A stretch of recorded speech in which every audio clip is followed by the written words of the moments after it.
right. Last up here, we've got videos from the Alex Jones trial, and we'll go ahead and play them for you here.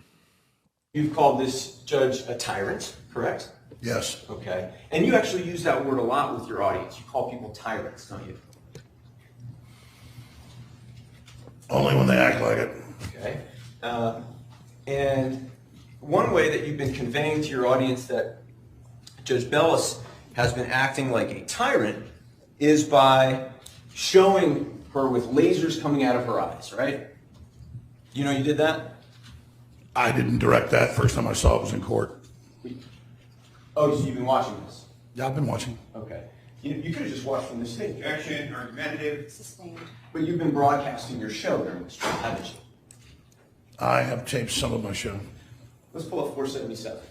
Is this full? This should be in already. It is a full exhibit. And what was it, Ron? 477? 477, Your Honor. This is the tyrant you've been telling your audience about, right?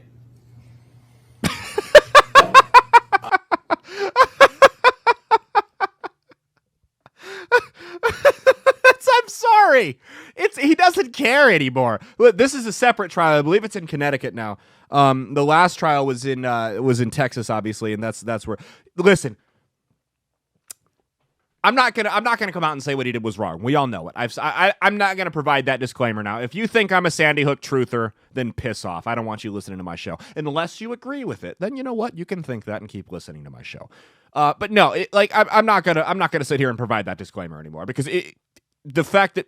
Listen, I can defend the right to free speech without defending asinine conspiracy theories. That's what the First Amendment's there for. You learned that in high school law class. It's not there to talk about the weather. It's there to protect the speech you don't want to hear. People are allowed to be wrong.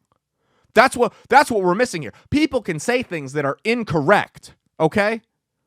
They're allowed to do that. There's no evidence that he had the intent to defame these people and hurt them financially or ruin their reputations. Media figures have outright lied about things they knew weren't true or things they were fed from their corporate sponsors, weapons of mass destruction. Like, where's the consequences for Bill O'Reilly, Rachel Maddow, Wolf Blitzer for lying about weapons of mass destruction in Iraq? Weapons of mass destruction in Iraq. They changed the public narrative. They swayed public opinion to push for an illegal war. Millions of dead Iraqis, thousands of dead Americans, not including the people that got so screwed up over there they came back and blew their brains out. All of that blood, they played a role in, and nothing's happened to them. But Alex Jones accused a couple people of lying about their kids dying. Scummy thing to do. And all of a sudden, he's this horrible devil. But no consequences for those people for lying us into a war and getting millions of people killed. None. No, it's because they're owned by the same corporate press that wants to take Alex Jones down.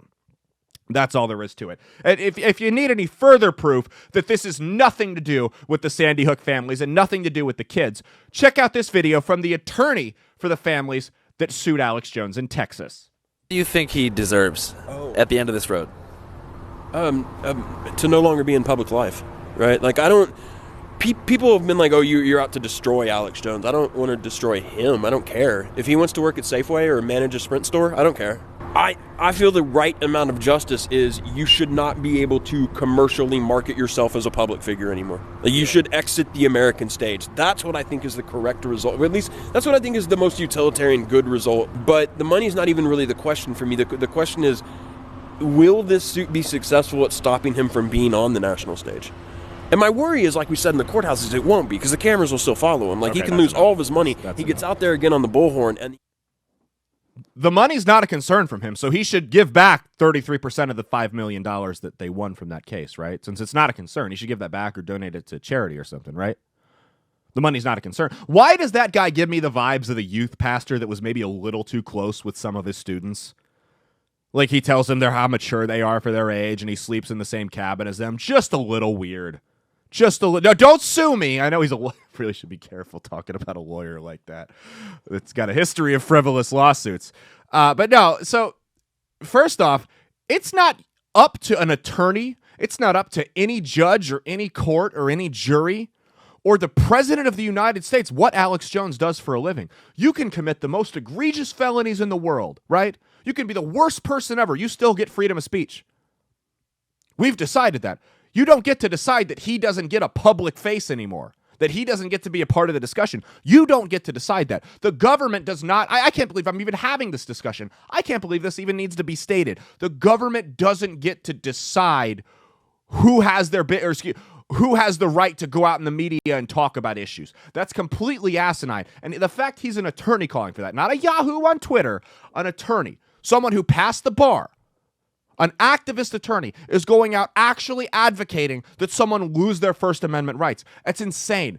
You want to talk about a slippery slope? It's the only good thing that could happen would be the only utilitarian thing that could happen would be he lose. Yeah, the pesky First Amendment, right? Too bad that's still there. Too bad that's still there. I don't know. I hope he countersues and destroys that guy. I hope that guy's legal career gets ruined. But he'll ride off into the sunset with that money and probably never work again. Just like Alex Jones, his attorney, will never work again for a Law and Order level screw up that you just don't see in real life. But that's a story for another time. And I personally can't wait for Alex Jones's meltdown toward his attorney.